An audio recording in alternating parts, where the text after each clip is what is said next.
You're watching The Wellness Hour, leader in medical news and information. I'm Randy Alvarez. Today's topic, what you need to know about dental implants. My second guest is Dr. Koos. He is an oral surgeon. We've invited him on the program today to talk about what you need to know about dental implants.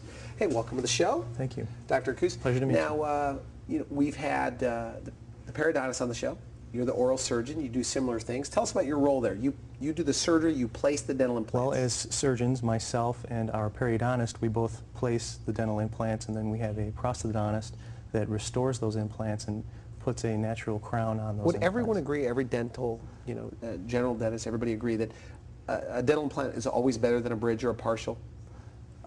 They should. When indeed it is, it's the only tooth replacement procedure that actually preserves bone, and that's critical because once teeth are lost, the stimulus through the root system for the surrounding bone is lost. Okay. And as a result, bone tends to atrophy, facial lower third changes in appearance. Your face starts to sink in a little bit? Correct, the lower third does, okay. As well as creating situations where other teeth that remain are overstressed, and dental implants really replace natural teeth in a natural way. Is it also true that you could do this in one day? I mean, certain denture wearers could go in, you give them 4 implants, and in one day they go home and they have their teeth, something locked in their mouth. Correct, and not everybody qualifies for that, but most patients do, and we utilize state-of-the-art technology with cone beam 3-dimensional CT scans that enable us to do computer-guided surgery. And what that does, in addition to make the treatment more rapid, it also allows us to do minimally invasive treatment, which is very important. So the surgery of today is much different than the surgery of 5-10 years ago? Much less invasive, much more sophisticated in the treatment planning process. So we can actually do surgeries on the computer model, calculating and taking into account all the differences in unique anatomy for each patient, okay. and thereby deliver the best care and have the implants in the most precise position for each patient. Going into this interview, my mother, 73 years old, told her about what we talked about on the telephone, and she's been in dentures since she was 28. She's 73 now. She says she was told she was too old. And that's in contrast to what you told her. That's unfortunate that she was told that. I mean, is that a common belief, by the way? You're just too old, and you say 73 is young if you have. Correct. It's 73, 83, 93. We have patients in their 90s. Their needs are really no different, and their desires are no different than someone in a younger category. Well, why would somebody 90 want to get dental implants? For improving their quality of life, for having a more normal diet, for having better nutrition. It boils down to chewing and being able to chew in a normal fashion, which quite often is not accomplished with traditional dentures. So what if somebody has a little bit of osteoporosis, or they're on certain medications? Can they be candidates for dental implants? Absolutely. There's many patients that we see that have a host of medical problems, and we assess each patient individually, but those patients are often very good candidates still for dental implants, whether they be single tooth, multiple tooth, or complete denture replacements. What about the dental implant falling out?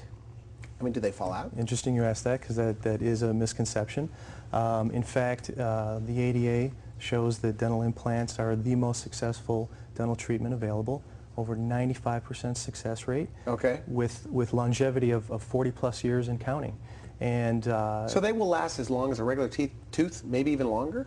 Correct. There is nothing organic about an implant, meaning it's not subject to decay, and it withstands chewing forces for a lifetime. What about pain, though? Seems very painful having this done. Well, that's actually a misconception. Most patients state that they feel little to no discomfort during the procedure or after.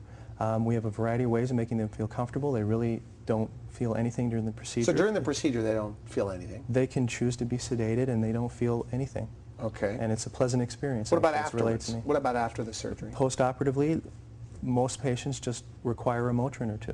1 or 2 Motrin, and that's it? And how soon could they eat after the procedure? In an ideal situation, like for the denture where you say 4 implants, how soon can they eat? Ideally, placing in an immediate implant-supported denture, they can eat immediately. And right after the procedure? Right after the procedure. And since bone is devoid of any nerves, there is no pain with the pressure from the eating. And the wonderful thing that we have as well, mentioned earlier, was the 3D cone beam CT technology, which allows us to do what's called flapless surgery, which is a minimally invasive placement of the implants. So there's thousands of people, obviously, in Chicago that are missing teeth. That we know of. That they don't. There's, and you say if they knew the benefits of dental implants, they would get rid of their bridges, partials, get rid of their dentures. They'd be in you the believe garbage. that? They'd be in the garbage.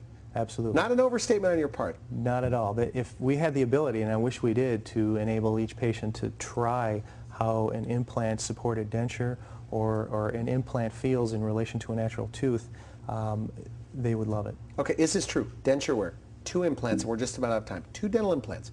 Give them something snap in, snap out. And is that right?